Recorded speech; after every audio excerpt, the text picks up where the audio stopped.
स्वामी समर्थ. नमस्ते. ज्योतिष kitchen recipe मध्ये आपले सगळ्यांचे मी अगदी खूप खूप मनापासून स्वागत करते. तुम्ही तांदूळ कुठचाही वापरा, आपली इडली मस्त पांढरी शुभ्र आणि एकदम नरम मुलायम अशी होते. तर आज मी इडली बनवते आहे. त्यासाठी बघा, हे छोटी वाटी आहे ना, हे 4 वाट्या मी हे तांदूळ घेतले आहेत आणि हे रेशनिंगचे तांदूळ आहेत. जवळून दाखवते बघ. आणि 4 वाटी तांदळासाठी मी 1 वाटी हे उडदाची डाळ घेतली आहे. थोडेसे मेथीदाणे घेतले आहेत. जास्त असेल तर जास्त घ्या. आणि त्याच्यामध्ये आपल्याला एक वस्तू अशी टाकायची आहे, त्याने आपली इडली मस्त एकदम मऊ आणि पांढरी शुभ्र होणार. तर ते आहे हे साबुदाणे. 2 चमचे घेतलेत, म्हणजे 4 वाटीला तुम्ही पाव वाटी एवढं घेऊ शकता. तर हे 2 चमचे एवढे आहे, पाव वाटी आहेत. हे आता दोन्ही मी धुवून घेते पहिलं. इथे डाळ आणि तांदूळ दोन्ही धुवून घेतलेत. आता मी याच्यामध्ये पाणी घालून ठेवते. डाळीमध्ये थोडंसं पाणी जास्तच घालायचं, नंतर आपल्याला ते पाणी लागणार आहे. इथे साबुदाणा आणि तांदूळ भिजत ठेवले. इथे डाळ धुवून ठेवले पाणी घालून. 5 ते 6 तासासाठी हे भिजवून घेते.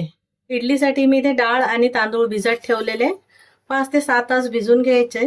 तांदूळ पण इथे भिजले गेले आणि हा साबुदाणा घातलेला तो पण भिजला गेलाय. आणि आता डाळ हे बाजूला करते आणि डाळ पण व्यवस्थित अशी भिजली गेली. सगळ्यात पहिलं मी काय करते, आता हे मिक्सरच्या भांड्यामध्ये डाळ वाटून घेते. इथे मी उडदाची डाळ वाटून घेतली आहे, एकदम बारीक अशी. एका भांड्यामध्ये काढून घेते.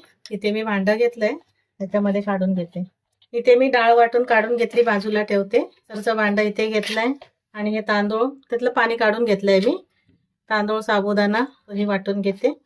थोडं थोडं करून वाटून घ्यायचं. हे उडदाच्या डाळीचं पाणी होतं ना, तेच ठेवलं होतं मी, ते घालते थोडंसं आणि वाटून घेते. इथे मी तांदूळ पण वाटून घेतलेत आणि ते पण त्याच भांड्यामध्ये मी हे काढून घेते. उडदाची डाळ पण वाटून घेतली त्याच्यातच. इथे सर्व मिश्रण मी वाटून घेतलं, तांदूळ डाळ. आणि आता 2-3 मिनिटं असं मिक्स करून घेते, व्यवस्थित असं फेटून घेते. जास्त पातळ पण नाहीये, जास्त घट्टही नाहीये. आपण डाळ पहिली वाटलेली, त्याच्यामुळे व्यवस्थित असं मिक्स करून घ्यायचंय. इथे 3-4 मिनिटं मी असंच ढवळून घेतलं, फेटून घेतलं. आणि आता मी झाकण लावते रात्रभरासाठी. मीठ वगैरे घातलं नाहीये मी, मीठ नंतर घालणार आहे. आता हे ठेवून देते मी. इथे डाळ तांदूळ वाटले आणि पीठ आंबवायसाठी ठेवलेलं मी रात्रभर ठेवलं होतं आणि मस्त पीठ फुगून आलंय छान असं. आता गरमी आहे त्याच्यामुळे पीठ पण लवकर येतं. असं मिक्स करून घेते. मीठ घालायचंय, मीठ घातलं नाहीये. चवीप्रमाणे मीठ घालून घेते आणि मिक्स करून घेते. इथे मीठ घातलं आणि व्यवस्थित असं मिक्स करून घेतलं, जेणेकरून मीठ सगळीकडे लागेल. आता हे मी थोडं बाजूला ठेवते आणि इडलीचं भांडं घेते. मी ते इडलीचं भांडं घेतलं, थोडंसं तेलाचा हात लावून घेते, जास्त पण नाही. एक बोट असं फिरवून घ्यायचं. सगळीकडे मी तेल लावून घेतलं. आता या भांड्यामध्ये आपले इडलीचं पीठ आहे ते घालून घेते. जास्त भरून पण घालत नाहीये, कारण इडली मग जाड होतात. जास्त भरून घातलं तर फुगल्यानंतर ते. परंतु गॅसवर पाणी गरम करत ठेवायचं. तर मी गॅसवर पाणी आता कढईमध्ये एका गरम करत ठेवलंय. इथे मी सर्व भरून घेतलं. अजून एक दुसरं भांडं पण भरून घेते मी.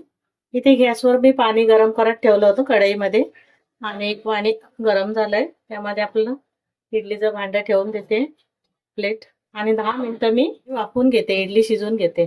इथे इडली मी वाफवायला ठेवलेली आणि 10 मिनिटं इडली वाफवून घेतली. गॅस बंद केला आणि मस्त आपली इडली तयार झाली आहे. तिथे मी इडली वाफवायसाठी ठेवलेली, 10 मिनिटं वाफवून घेतली आणि गॅस बंद केला. इथे आपली मस्त इडली तयार झाली आहे. आता ही थंड करून घेते, तोपर्यंत एक चटणी बनवून घेते. चटणी बनवायसाठी मी इथे मिक्सरचं भांडं घेतलंय, छोटंवालं भांडं. त्यामध्ये 1 वाटीभर असं खोबरं घालते. तुम्हाला ज्याप्रमाणे चटणी बनवायची असेल तसं तुम्ही घ्या. इथे खोबरं घालून घेतलं. ही भाजकी डाळ घेतली आहे, 2 चमचे एवढी आहे. लसूणच्या पाकळ्या घेते. लसूण जास्त पण नाही घालायची, 4 छोटे छोटे आहेत म्हणून 4 घातले. मोठे असतील तर कमी घालायचे. हे मुठभर कोथिंबीर घालून घेते. आता मिरच्या तुम्ही तुमच्या आवडीप्रमाणे घेऊ शकता. तिथे मी 4 मिरच्या घेतल्या आहेत, असं तोडून घालते थोड्याशा. तिखट आवडीप्रमाणे घ्यायचं, जसं तुम्हाला तिखट लागेल तसं. थोडीशी साखर घालते, एकदम पाव चमचा एवढी. मीठ घालून घेते चवीप्रमाणे. लिंबाचा रस घालते, थोडंसं घालायचं, जास्त पण नाही. साखर घातली, लिंबाचा रस, अशी चटणी चांगली वाटते खायला. आणि ते कढीपत्ता घेतलाय, तोही घालून घेते. थोडंसं पाणी घालते, थंडगार पाणी घेतलंय मी, त्याच्याने कसं कलर चांगला राहतो आपल्या चटणीचा. आणि मिक्सरला मी वाटून घेते चटणी. मी इथे चटणी वाटून घेतली एकदम बारीक अशी.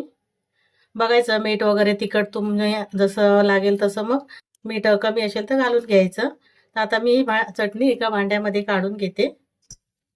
इथे चटणी एका भांड्यामध्ये काढून घेतली आता त्यावर एक कडकडची फोडणी घालून घेते. फोडणीसाठी बघा इथे मी तेल गरम करून घेतलंय. त्यामध्ये थोडंसं मोहरी घालून घेतली आणि कढीपत्ता घातला. आता गरम गरम फोडणी घालून घेते, मिक्स करते. इथे आपली छानशी चटणी तयार झाली. तोपर्यंत इडल्या पण थंड झाले. ही चटणी मी बाजूला ठेवून देते. इथे इडल्या पण गार झाल्यात. आता मी काढून घेते. एकदम मऊ अशी इडली तयार झाली आहे. इथे मी सर्व इडल्या काढून घेते. इथे बघा एकदम मस्त नरम आणि पांढरी शुभ्र एकदम अशी आपली इडली तयार झाली आहे. त्यासोबत चटणी पण बनवली आहे नारळाची. खूप छान होते इडली. एकदा तुम्ही एक डिश करून बघा अशी. आणि तुम्हाला माझी रेसिपी आवडली असेल तर लाईक करा, शेअर करा आणि सबस्क्राईब करा. पुन्हा भेटू आपण अशाच एका नवीन व्हिडिओ सोबत. थँक्यू, धन्यवाद.